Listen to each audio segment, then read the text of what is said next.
jusqu'à la finale de Ligue des Champions et uniquement sur ma chaîne, 15 € en cash offerts et votre premier dépôt doublé avec le lien en description. Les amis, bienvenue, j'espère que vous allez tous très bien, très content de vous retrouver, je suis très content de vous retrouver pour cette nouvelle vidéo, parce que ce Man City contre ce Manchester United là, cette finale de FA Cup qui arrive samedi à 16 h, je pense vraiment que c'est un des plus gros matchs de cette fin de saison. Entre les coéquipiers d'Erling Haaland et ceux de Marcus Rashford, entre les hommes de Pep Guardiola et ceux d'Erik ten Hag, c'est un peu le duel des crânes extrêmement aérodynamiques, mais c'est surtout un duel entre, pour moi, deux des équipes les plus fascinantes de la saison.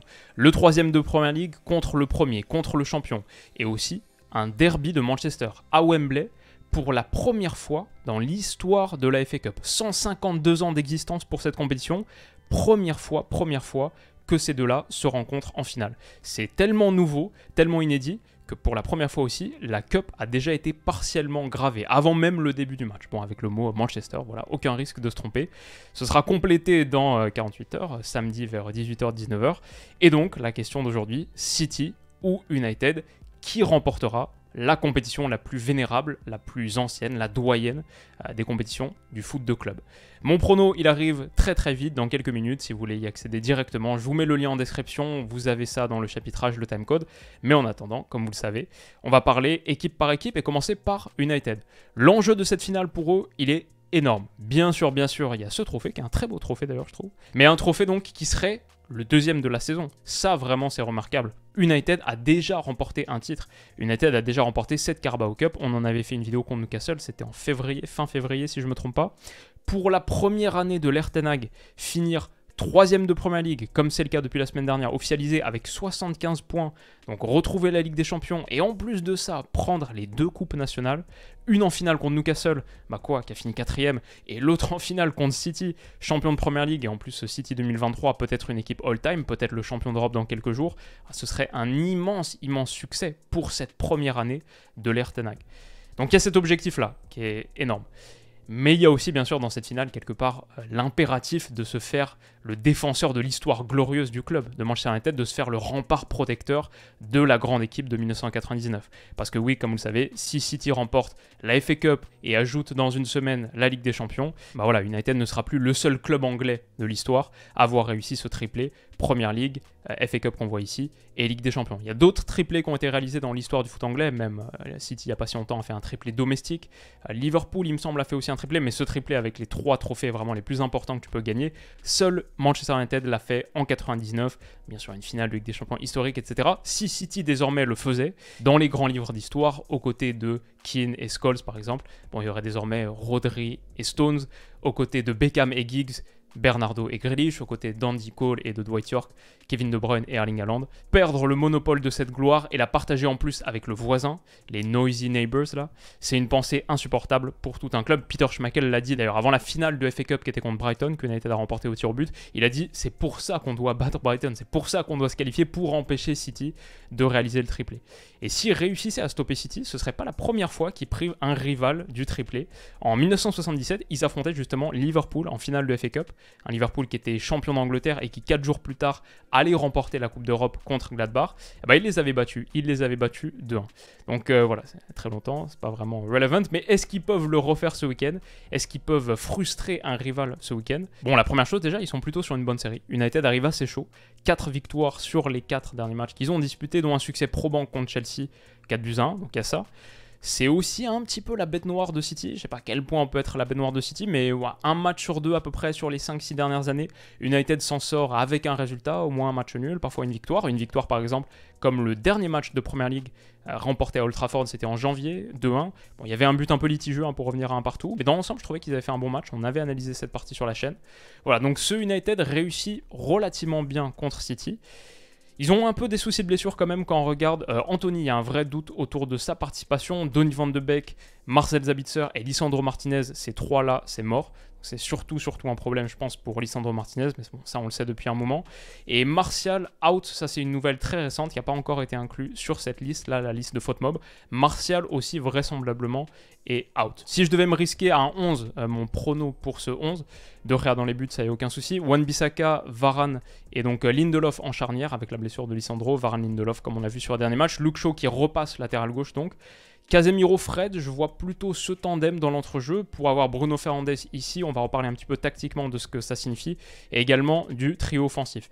Mais voilà grosso modo ce que j'imagine. Sur cette ligne de 4, il ne devrait pas y avoir trop de surprises. Et alors, Man City maintenant, comment est-ce qu'arrivent les Sky Blues? Les champions d'Angleterre en titre, spoiler alert, plutôt pas mal. Eric Ten Hag l'a dit en conférence de presse, face à nous se dresse sans doute la meilleure équipe du monde et je pense pas qu'ils se trompent. Oui, c'est vrai, ils ont vu leur série de 25 matchs sans défaite prendre fin. C'est une magnifique série qui a pris fin à Brentford le week-end dernier 1-0. Mais voilà, c'est un match qu'ils ont commencé avec un tandem Calvin Phillips, Rico Lewis. Il y avait Sergio Gomez, Cole Palmer, Aymeric Laporte qui faisait son retour. Un seul remplaçant utilisé, le petit Shay Charles qui jouait les toutes premières minutes de sa carrière en Première Ligue. Aucun risque n'a été pris avec ce 11 et quelques jours après avoir bu tout l'alcool de Manchester, si on en croit les dires de Pep Guardiola, ce City-là, dont le sacre est confirmé depuis plusieurs semaines, a pu tranquillement reposer ses joueurs clés et préparer de la meilleure manière les 2 derniers matchs de sa saison qui sont 2 sacrés matchs, finale de FA Cup, finale de Ligue des Champions, 2 matchs pour 2 titres, 2 matchs pour un triplé historique. On a tellement parlé de City cette saison, je ne sais pas ce qui reste véritablement à dire. Sublime contre Liverpool, la perfection contre le Bayern, les patrons contre Arsenal pour reprendre la tête de Premier League et le tsunami en demi-finale, retour de Ligue des Champions face au Real Madrid, champion d'Europe en titre.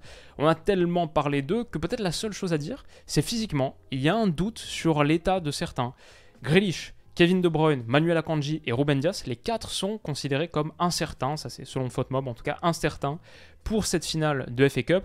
Pourquoi? Parce que Guardiola, en conférence de presse, a dit que c'était pas des grosses blessures, mais s'ils n'étaient pas là aujourd'hui, c'est parce qu'ils avaient des petites blessures, des petites gênes, et ils se montraient un petit peu pessimistes ou sombres en tout cas sur leur perspective d'être rétablis, pleinement rétablis pour la fin de saison. Pour moi, je vais pas vous mentir, pour moi c'est de la pure intox, pour moi c'est de l'invention, de la créativité, et je pense que tout le monde est tranquillement mis sous couveuse, tranquillement préparé, protégé pour arriver tout frais, tout chaud sur les 2 dernières échéances, les moments clés de la saison de Man City. Je peux me tromper, peut-être que c'est vrai, peut-être qu'il y a une véritable inquiétude du côté de cet homme, mais perso, je crois plutôt à la thèse de la manipulation, de l'intox, donc si je devais parier, je pense que samedi 16h, au coup d'envoi sur la magnifique pelouse de Wembley, on verra Ederson, Akanji, Dias, Walker, le trio défensif star et titulaire des dernières semaines, des derniers mois, Rodri et Stones, le double pivot, ce milieu en boîte bien sûr, associé à Gundogan et à Kevin De Bruyne, ce carré, Jack Grealish et Bernardo Silva, peut-être une hésitation avec Riyad Mahrez, mais je pense que Grealish, Bernardo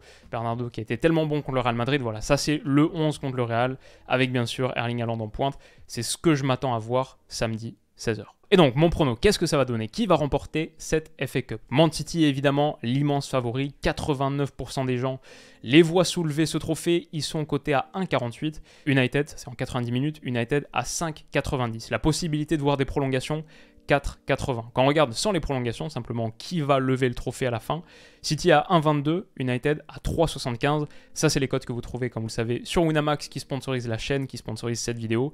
Vous avez accès à leur offre de bienvenue avec le lien en description. C'est la meilleure offre de bienvenue qui existe en France et uniquement accessible via ma chaîne. Ce lien en description, c'est l'offre spéciale Winamax Willou qu'on a mis en place. Si vous vous inscrivez avec le lien et que vous faites un premier dépôt, il est instantanément doublé en pari gratuit. Si vous mettez 100, ça devient 200, mais si vous mettez le strict minimum 15, ça devient 30. Et en plus de ça, vous recevez aussi 15 € supplémentaires en cash. Donc si vous suivez le lien en description et que vous créez un compte sur Winamax, que vous mettez le minimum, 15 x 2, 30, plus 15 encore, 45, votre premier dépôt de 15 € est devenu un capital de 45 € pour parier. L'utilisation de ce lien en description, il débloque le bonus de bienvenue. Aussi, il me rémunère à chaque utilisation. Fantastique manière d'aider la chaîne. Je remercie tous ceux qui l'ont fait par le passé, de plus en plus nombreux. Vraiment les gars, merci, ça m'aide. La dernière chose à dire sur Winamax, c'est aussi que vous pouvez voir le match sur Winamax. La finale de FA Cup, comme d'autres matchs aussi, les matchs de NBA, les playoffs NBA, sont disponibles sur Winamax. Si vous avez créé un compte, si vous avez un compte, vous pouvez voir cette rencontre sur la plateforme, sur l'appli, sur la Winamax TV. Maintenant tout ça et l'inscription sur Winamax est totalement réservée aux majeurs, interdit aux mineurs. Ne pariez pas si vous êtes mineur, ne tentez pas de créer un compte. La plupart du temps, on perd. Je pense que la seule véritable manière de gagner, c'est de le considérer comme un divertissement très ponctuel et de se dire qu'on peut profiter du foot, bien sûr, sans.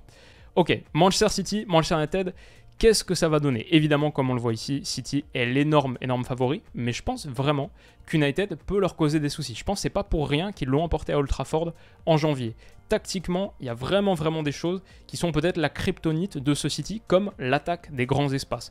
Sur les transitions offensives, on avait vu, grâce au jeu long de Bruno Fernandes, dans le dos de la défense à la médiane de City, typiquement sur cette action, on avait vu United menacer régulièrement un City haut. Ici encore, récupération de Casemiro qui transmet tout de suite à Bruno avec une passe courte, simple, et hop, en un contrôle orienté, une oblique, City est exposé, et derrière, ça aurait pu faire un 0. Cette protection de la profondeur, ça fait sans doute partie des points de vulnérabilité de City. Je sais pas, même on l'avait vu contre Liverpool il y a quelques mois en Première Ligue, contre le Real Madrid sporadiquement, ça les avait pas empêchés de remporter ces matchs, mais quand même, il y avait eu des petits points d'alerte, des petits points de danger dans la protection derrière. Je vais dire aussi, United, la physionomie et le rapport de force, la texture tactique que j'imagine samedi en finale de FA Cup, je pense que ça peut très bien leur convenir. C'est d'ailleurs ce qu'on avait vu à Old Trafford il y a quelques mois. Ils étaient sortis de ce match qu'ils avaient remporté 2-1 avec 29% de possession, avec, comme on le voit ici, un bloc assez bas qui acceptait de souffrir, de protéger, et ensuite à la récupération, avec du jeu oblique, avec du jeu long, aller chercher la profondeur.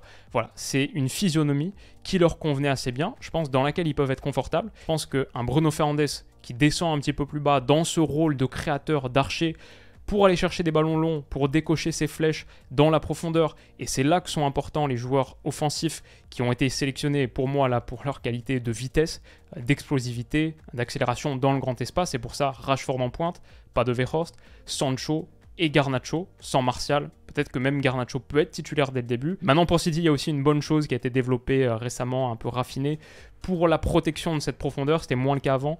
Kyle Walker ici, je sais pas, on l'a vu contre Vinicius par exemple, dans les grands espaces pour couvrir certains moments clés. Je pense que face à Garnacho, ouais, il peut contrôler, si c'est Garnacho ou un autre, peut-être Rashford décalé ici, je pense qu'il peut mieux contrôler cette profondeur. Donc vraiment, ça va être un top match. J'ai trop hâte de cette finale de FA Cup qui nous offre un derby, une rivalité, un match pour l'histoire, pour Man City.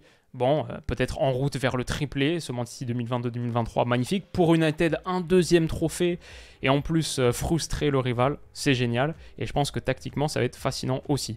Je vois quand même Man City, c'est dur de partir contre Man City, les gars, là, avec ce qu'on a vu cette saison, ce qu'on voit sur les derniers mois, malgré le fait, c'est vrai, qu'ils arrivent peut-être un peu rouillés. Contre Brighton, contre Brentford, les deux derniers matchs de Premier League, où ils ont bien fait tourner, un peu tranquille, on se prépare tranquillement pour les grosses échéances. Mais du coup, ouais, pas trop engrangé de rythme sur leurs joueurs stars. Et puis 2 matchs, aucune victoire. Un nul contre Brighton, une défaite contre Brentford. Peut-être qu'ils arrivent un peu rouillés. Peut-être que ça va être un match un peu serré, un peu tendu. C'est une finale aussi, finale à Wembley. J'ai du mal à imaginer un vrai blowout, un 4-0, 5-0. Je vais dire victoire 1-0 de City. Peut-être 2-1 avec un but en transition. Mais je vais dire 1-0 et avec un but d'un joueur défensif. Rodri. Alors ok, si vous jouez à la maison, déjà, ne jouez pas à la maison. Mais si vous êtes en mode il faut vraiment que ce pari buteur il passe, ok, Erling Haaland, bien sûr. Même Kevin De Bruyne. Mais je sais pas, parfois ces matchs tendus, la physionomie que j'imagine, parfois c'est les joueurs défensifs qui font la différence. Un but sur corner, Rodri il a de la taille. Et surtout, il a cette frappe extérieure de surface avec laquelle il a marqué des buts importants cette saison. Mais même quand il ne marque pas, c'est très souvent cadré. Beaucoup de tentatives extrêmement pertinentes de Rodri extérieur surface. Il est menaçant. Et je me dis en fait, face à la défense bien regroupée d'United, dans la texture tactique que j'imagine, le scénario, la physionomie de ce match, face à une défense bien regroupée, bloc bas, qui veut surtout aller jouer les transitions offensives, la frappe longue distance, ça peut être une solution. Ça peut vraiment être une solution. Ça donne aussi un affrontement où ton milieu défensif, il est régulièrement beaucoup plus haut, autour de la surface adverse. Donc ouais, je me dis, comme par exemple cette tentative de Walker qui avait été assez menaçante il y a quelques mois, où on voit qu'il a pas mal d'espace pour déclencher. Les amis, qu'est-ce que vous en pensez? Qu'est-ce que vous voyez sur cet affrontement? Est-ce qu'United peut le faire frustrer le rival et mettre un vrai grain de sable dans la machine avant le match le plus important de l'histoire des Sky Blues? Qu'est-ce que vous voyez? Dites-moi ça dans les commentaires. Et voilà, je vous souhaite de passer un excellent week-end qui arrive très vite. Rendez-vous bien sûr pour parler de ça. Bonne finale de FA Cup à tous et rendez-vous au coup de sifflet final pour l'analyse. Prenez soin de vous les potes et on se dit à bientôt. Bisous.